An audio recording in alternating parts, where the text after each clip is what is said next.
جیسے کہ تھوڑا سا سر اٹھا لیں یا نیچے جھک جائیں، لیکن ان الفاظ کے پیچھے ہوا میں ایک انجان قسم کی تیز دھڑکن موجود تھی۔ ایسا محسوس ہوتا تھا جیسے ہر برش کا ہر اسٹروک ایک خاموش اقرار ہو، اتنا ہی قریب جیسے دو لوگ بے آواز راز و نیاز کر رہے ہوں۔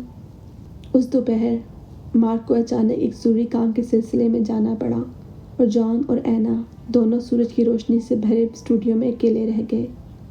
اس بات کا احساس دونوں کو گہری کشیدگی سے دوچار کر گیا۔ جان کا سانس بکھرنے لگا جب اینا خاموشی سے جا کر پینٹنگ کے لیے مقرر کی جگہ پہ بیٹھی۔ جان کو اسے کپڑوں سے آتی ہوئی خوشبو محسوس ہوئی جو اب اور بھی زیادہ محسوس ہونے لگی تھی۔ اسے پہلی دفعہ احساس ہوا کہ وہ کتنی خوبصورت لگ رہی ہے۔ وہ پہلی بار اس منظر کو دل سے محسوس کر رہا تھا۔ جان نے پوری کوشش کی کہ وہ صرف پینٹنگ پہ توجہ رکھے۔ اینا کی خوبصورت کالر بون، اس کی پلکوں کی ہلکی سے جھکی چھایا، وہ ساری تفصیل جو وہ پہلے کئی مرتبہ دیکھ چکا تھا اب جیسے ایک نئی روح سے جھلملا رہی تھی۔ ہر دفعہ جب جان کی نظر اینا پر پڑتی اس کے دل میں ایک کرج سی محسوس ہوتی۔ اینا، اس نے بہت آہستہ سے کہا۔ وہ اپنی ہی آواز کی بھری گرمی سے حیران ہو گیا۔ ذرا اپنا سر تھوڑا سا نیچے جھکا لیں پلیز۔ اینا نے سر کو تھوڑا سا جھکایا، اس کی گردن کی نازکی اور بھی نمایاں ہوگی۔ جان کو اپنے جسم میں ایک تیز گرمی کی لہر اٹھتی محسوس ہوئی۔ وہ آہستہ قدموں سے اس کے قریب آیا، دل میں ان جذبوں سے لڑتا ہوا کہ کہیں وہ اپنی انگلی کا پورا اس کی گردن کے خام پر نہ پھرا دے تاکہ اس کی نرم پلس کی گرمی کو محسوس کر سکے۔ جان نے ہوش کو سنبھالتے ہوئے برش اٹھایا اور کینوس پہ ایک نرم سا اسٹروک دیا، مگر جس طرح وہ رنگ کو تصویر پر چڑھا رہا تھا اسے لگ رہا کہ یہ رنگ ابھی بھی اس کے اندر کے جذبات کو پوری طرح بیان نہیں کر سکتے۔ اگلے چند گھنٹوں میں ان دونوں کے درمیان ایک ایسا تعلق پیدا ہو گیا تھا جو ایک ہی وقت میں بے حد حسین ہو اور بہت عذابناک بھی۔ جان کینوس پہ اینا کے چہرے کا ہر نازک نقطہ چپ چاپ پینٹ کرتا رہا، اس کی جو لائن، اس کے کانوں کی پیاری سے ایئر رنگز، اور اینا اتنی خوبصورتی سے بیٹھی تھی کہ جان کو اسٹوڈیو کی خاموشی میں اس کے دل کی دھڑکن سنائی دینے لگی۔ وہ اپنی نگاہوں سے جان کو دیکھتی رہی، سکون سے مگر ہوشیار، جیسے اس کی صورت پہ کوئی انکہی بات تلاش کر رہی ہو۔ جان جب بھی اس کے قریب جاتا تاکہ تصویر کے خد و خال کو بہتر طور پر دیکھ سکے، اینا کے پرفیوم کی خوشبو، ہلکی سی پھولوں کی مٹھاس جان کو اپنے گرفت میں لے لیتی۔ اس خوشبو میں ایک ایسی جادوئی کشش تھی جس کی گہرائیوں سے پہلے وہ ناآشنا تھا۔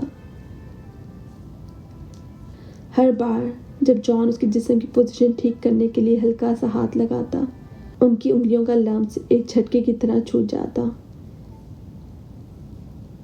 یہ جذبہ صرف جسمانی کشش سے بہت آگے کا تھا، جیسے ان دونوں کے درمیان کوئی مدفون تار چل رہا ہو، بہت گہرا، اتنا خطرناک کہ اگر اسے کھلا چھوڑ دیا جائے تو پوری زندگی پلٹ سکتی تھی۔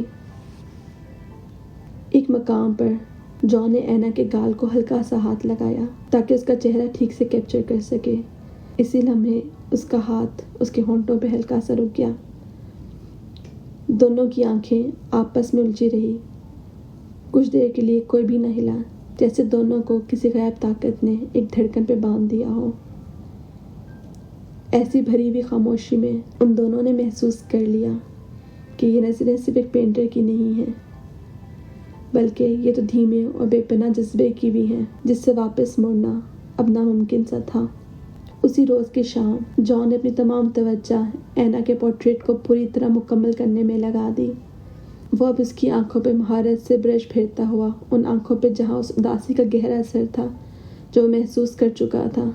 وہ چاہتا تھا اپنے رنگوں سے ان آنکھوں میں ایک ایسا رنگ بھرے کہ ان کی اداسی دور ہو سکے اور ان کی خوبصورتی پوری طرح سے سامنے آ سکے۔ ایک وقت پہ جیسے ہی دھوپ تھوڑی کم ہوئی، اینا نے ہلکی سی آواز میں کہا۔ اس کی بات جان کو چھو گئی۔ کیا آپ مجھ میں وہ دیکھ رہے ہیں جو باقی لوگ نہ دیکھ سکے؟ جان نے اپنا برش نیچے رکھا، اس کے دل کی دھڑکن تیز ہو گئی۔ میں دیکھ رہا ہوں کہ آپ کے اندر کی خوبصورتی اس سے بھی بہت زیادہ ہے جس کی پرواہ آپ کے شوہر کو ہے۔ اینا کے گالوں پہ ہلکی سی سرخی پھیل گئی. اس نے نظریں جھکا لی. مجھے کبھی کسی نے اس طرح نہیں دیکھا، جیسے آپ میرے اندر چھپے ہوئے راز کو تلاش کر رہے ہوں. جان کے ہاتھ میں ایک گرمی سی دوڑی. اس کا دل چاہتا تھا کہ وہ صرف اس کی انگلیوں سے اینا کا چہرے کو چھو سکے، مگر اس نے خود کو سنبھال لیا. وہ بس اپنے بالوں میں ہاتھ پھیرتا رہا، پھر اپنی آواز سے خود کو کنٹرول کرنے کی کوشش کرتا رہا. میں صرف وہی پینٹ کر رہا ہوں جو میں دیکھ رہا ہوں، اور مجھے بہت کچھ نظر آ رہا ہے، شاید وہ بھی جتنا مجھے دیکھنا نہیں چاہیے. ان دونوں کی نظریں ایک دفعہ پھر ملی، جیسے بیچ میں کوئی بجلی چمک گئی ہو. اینا نے خاموشی سے اپنا گلا خشک ہوتا محسوس کیا، اور جان نے اس کے سینے کے اتار چڑھاؤ کو دیکھتے ہوئے اپنی سانسوں کی دھڑکن تیز ہوتی پائی. یہ ایک ایسا لمحہ تھا جو ان دونوں کو بالکل کھلا اور بے نقاب کر رہا تھا، جیسے ان جذبات سے مکمل طور پر دونوں ڈوب جانے کو تیار ہوں. جان کو اپنے کانوں میں اپنے دل کی دھڑکن سنائی دی، اور وہ بے اختیار تھوڑا سا اینا کی طرف جھک گیا. مگر پھر کوریڈور سے آنے والی قدموں کی آہٹ نے دونوں کو جھنجھلا دیا. مارک واپس آ چکا تھا. ایک اور دن گزر گیا، پھر ایک اور دن، اور پھر اس طرح ایک ہفتہ گزر گیا. مارک کسی بزنس میٹنگ یا اچانک کسی کام کی وجہ سے باہر نکل جاتا. اس طرح جان اور اینا کو اکثر لمبی دیر تک اسٹوڈیو میں اکیلے رہنے کا موقع ملنے لگا. اینا کی پینٹنگ اب تقریباً مکمل ہو چکی تھی. جتنا زیادہ جان کینوس پہ گہرا رنگ چڑھاتا، وہ روح پہ گرا لگانے والے رنگ جو ایما کے چہرے کو زندہ کر دیتے، اتنا ہی اسے لگتا کہ وہ اینا کا پورا وجود بے پردہ کر رہا ہے، جیسے اس کی خوبصورتی صحیح طور پہ واضح ہو رہی ہو. پھر بھی یہ سب کچھ کافی نہ تھا. وہ اینا کے بارے میں سب کچھ جاننا چاہتا تھا، اس کا ہر درد، ہر چھپا دکھ، ہر آرزو جو مکمل نہ ہوئی ہو، اور اس کے بدلے میں اپنی ساری وفا، اپنی ساری محبت اسے قدموں میں ڈھیر کر دینا چاہتا تھا. وہ چاہتا تھا کہ اینا کے پورٹریٹ میں وہ سب کچھ شامل کر سکے جو وہ دیکھ رہا ہے، وہ سب خوبصورتی جو شاید دنیا کا کوئی انسان نہ دیکھ پایا ہو. وہ اس پینٹنگ میں وہ بھی شامل کرنا چاہتا تھا جو وہ محسوس کر رہا ہو، تاکہ اینا کا پورٹریٹ ٹھیک طرح سے اس کے قابل بن سکے.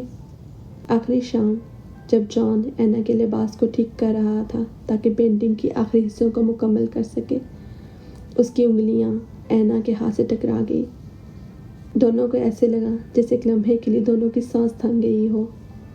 سانسیں انہیں اپنی گردن میں اٹکی ہوئی محسوس ہوئی، بغیر کسی الفاظ کے، جیسے کوئی مضبوط میگنیٹ انہیں کھینچ رہا ہو.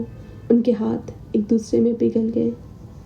خاموشی اتنی گہری ہو گئی جیسے سمندر کے اندر کوئی طوفان پیدا ہو رہا ہو، خطرناک مگر حسن سے بھرپور.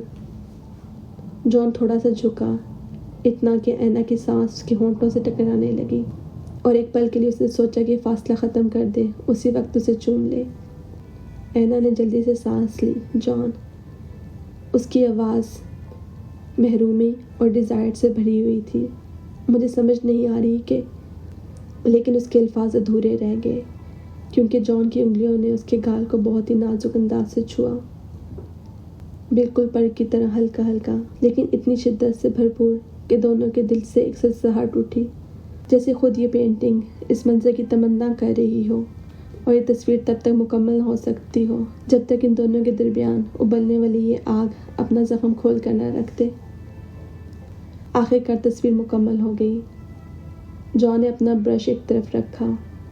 اس کا دل اتنی شدت سے دھڑک رہا تھا جیسے ابھی باہر نکل آئے گا. کانپتے ہاتھوں سے اس نے پینٹنگ کا رخ اینا کی طرف گھمایا. اینا اپنی جگہ سے اٹھی. اس کی نگاہیں تصویر پر پھرنے لگی. کینوس پہ اس کے ہونٹ ہلکے سے کھلے نظر آ رہے تھے.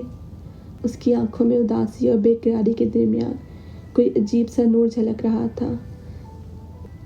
پس منظر میں بہت کم روشنی تھی جس نے اینا کو کوئی روشنی سا روپ دے دیا تھا. اینا کو ایسا لگا جیسے اس کا سانس اٹک گیا ہو. ایک آنسو اس کے گال پر بہہ گیا. میں زندہ لگ رہی ہوں، اس نے دھیمی سی آواز میں کہا. ایسا لگ رہا ہے جیسے کوئی بہت بڑا راز سامنے آ رہا ہو. جان آگے بڑھا. اس کے اندر اینا کو گلے لگانے کی کثرت بہت زور سے محسوس ہوئی. میں نے وہ پینٹ کیا ہے جو میں نے آپ میں دیکھا ہے. اس نے مشکل سے یہ الفاظ نکالے. وہ لمحہ، وہ اداسی اور وہ کشش اچانک دروازہ زور سے کھلا، مارک اندر آ گیا۔ اس کے چہرے پر سکون اور خوشی کی ایک لہر تھی۔ اس نے تصویر کو دیکھا تو اس کے چہرے پر مزید مسکراہٹ پھیل گئی۔ جان، تم نے تو کمال کر دیا۔ پھر وہ اینا کی طرف مڑ کے اس کے بال پیار سے پیچھے کرنے لگا۔ دیکھو ذرا خود کو، کتنی لاجواب لگ رہی ہو۔ جان کا دل ایک کڑوے لہر سے بھر گیا تھا، جیسے ان دونوں کی نزدیکی کو دیکھ کر کوئی نیزہ اس کے دل میں چبھ رہا ہو۔ اس نے اپنی نگاہیں جھکا لی تاکہ اپنے جذبات چھپا سکے۔ اینا نے بھی ایک مسکراہٹ کے ذریعے اپنے اندر کی کشیدگی چھپا لی۔ ان دونوں کے درمیان اب بھی جو راز تھا وہ ابھی بھی خاموشی سے چپ چاپ دبا ہوا تھا، جیسے دل کے اندر دھڑک رہا ہو اور اس کی آگ ان دونوں کو محسوس ہو رہی ہو۔ وہ دونوں وہیں پہ کھڑے تھے اور ان کے ساتھ جان، جو اپنے دل میں سب محسوس کر رہا تھا، ایک تڑپ۔ مارک اینا سے کچھ باتیں کہہ رہا تھا، اس کی خوبصورتی کی تعریف کر رہا تھا، جس کو جان سمجھ نہیں پا رہا تھا۔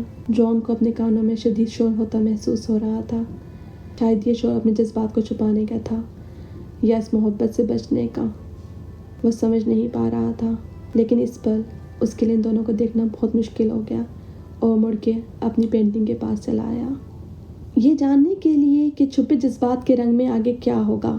پارٹ 2 ضرور دیکھیے۔ کیا وہ اپنی اس کشش کو یہیں ختم کر دیں گے یا اس پہ عمل کریں گے؟